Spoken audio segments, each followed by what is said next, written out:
Very pleased to have in the studio Chris Edelson. He's the Assistant Professor of Government and the Director of the Politics, Policy, and Law Scholars Program at American University here in Washington, D.C. The author of the book Power Without Constraint, the Post-9/11 Presidency and National Security. His website, Chris Edelson, E-D-E-L-S-O-N. Chris is C-H-R-I-S. ChrisEdelson.com. And you can tweet him at Chris Edelson. And Chris, welcome to the program. Oh, thank you so much. So pleased to have you with us. You wrote an op-ed titled Ordinary Americans Carried Out Inhumane Acts for Trump. Can you tell us about that?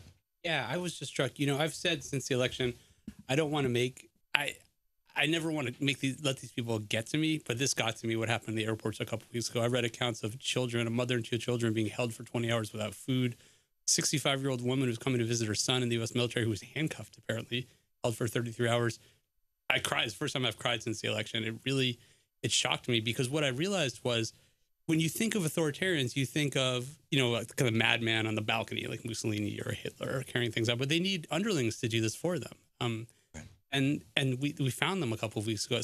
There were people, ordinary people, who got up that day. They called them good Germans in the context of World War II. Yes, I know there's a book, Hitler's Willing Executioners. I've not read it, but it makes the same argument. Exactly. I mean, these are ordinary. The Milgram experiment I mentioned in my article. There are people who will, when they're told to do things, they will generally do it. And I can understand it. You have a job. You may depend on that job. You probably do for a paycheck from week to week. And someone tells you to do something, whether it's, you know, checking people's bags or detaining small children for 20 hours, you do it. But the cruelty of it really shocked me, and I think it needs to be highlighted. Yeah, it's like cruelty from the top down. But sometimes, I mean, if you look at these mass movements, like the Nazi movement or the fascist movement in Italy, I believe it was called the fascist movement in Spain in the 30s. Yes. I'm not sure what Pinochet's movement was called, but you look at that. But he was not alone. I mean, even though he had Milton Friedman and the Chicago schoolboys there helping him out, it was, you know, there were a lot of willing Chileans, and it's the real barbarity very often apparently doesn't exist at the top. I mean, you know, we know now that Hitler signed off on the final solution and all that kind of stuff, but it was embraced so enthusiastically by people at the bottom. What is the broken gear in our brains that leads us to this sort of thing? I suspect, I mean, it's different for different people. You have the true believers, people like Steve Bannon, who embraces the movements you talked about. There's an article in the Times over the weekend how he apparently admires this Italian political philosopher who thought that Mussolini's fascists weren't tough enough. Julius Saveo. Right. And he preferred the SS. So you have the true believers like that, a Bannon or Steve Miller. Then you have ordinary people who, like I said, I think, you know, some of them have hatred and animus, but some of them are merely doing their jobs. And to me, that's the most sinister thing about it. This is a nation of 330 million people. I'm sure there aren't 50 or 60 million, you know, diehard white supremacists. There clearly are some. And the most alarming thing is that they are now in positions of power. But the ordinary people who will simply do what they're told is what's most dangerous. And I'll tell you, in another way, it shocked me. Almost every day I walk outside in the street and I see people going about their ordinary lives and daily lives. And for people not to, I think people don't realize if you're doing nothing, you're accepting what's happening. And that's really a big problem to me. It is. It truly is shocking. And how do you interrupt that cycle?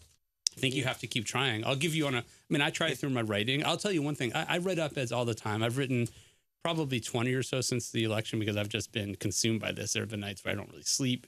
I think about it all the time. This one that I wrote, the piece on the airports, got by far the biggest response. I mean, I got dozens of emails, dozens of responses on Twitter. I spoke to a member of Congress about this. And I said there should be an investigation. And the member said, I will look into that this week, which I was glad to see.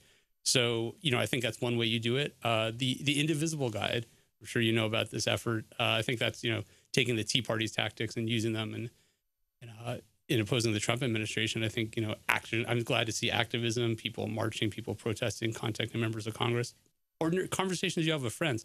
I lived in a house in law school of 5 guys, and 3 of them were Republicans, and I think at least 2 of them voted for Trump.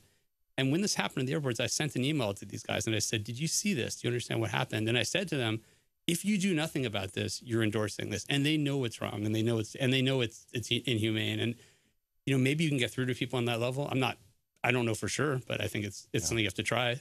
After World War II, Milton Mayer, who was a reporter with the Chicago newspaper, flew over to Germany and found 10 good Germans. They were not members of the Nazi Party. They never even saw a cattle train to the best of their knowledge. And they just did their jobs. One of them was a professor, one was a baker. You're familiar with the book. They thought they were free. Yeah. And he says, and just to quote from Mayer, this is actually a book review that I wrote of Mayer's book back in 2005, because I thought it was relevant then too. Yes. And Mayer says, excuse me, this separation of government from people, this widening of the gap, took place so gradually and so insensibly, each step disguised, perhaps not even intentionally, as a temporary emergency measure or associated with true patriotic allegiance or with real social purposes. Excuse me, I inhaled some saliva there. And all the crises and reforms, real reforms too, so occupied the people that they did not see the slow motion underneath of the whole process of the government growing remoter and remoter. To live in this process is absolutely not to be able to notice it. Please try to believe me, unless one has a much greater degree of political awareness, acuity, than most of us ever had occasion to develop. Each step was so small, so inconsequential, so well explained, or on occasion regretted, that unless one were detached from the process in the beginning, unless one understood what the whole thing was in principle, what all those little measures that no patriotic German could resent must someday lead to, one no more saw it developing from day to day than a farmer in his field sees the corn growing, and one day it's over his head. How do we, are we in a better position than the Germans were, in as much as the Germans didn't have the Germans to point to? I mean, when Hitler was rising in Germany, they couldn't say, well, back in 1870, Otto von what's-his-name, did the exact same. Well, now we've got people saying, hey, wait a minute, we can learn lessons from this. Does this help us? Or maybe. I mean, I'll say, first of all, the words you just read are absolutely chilling, because we're living through that. And most people, the vast majority of people, I think, not to discount the people who understand this, and we see them in the marches and the calls they're making to Congress, but most people are living their ordinary lives right now. They're going to school, sending their kids to school, going to soccer practice.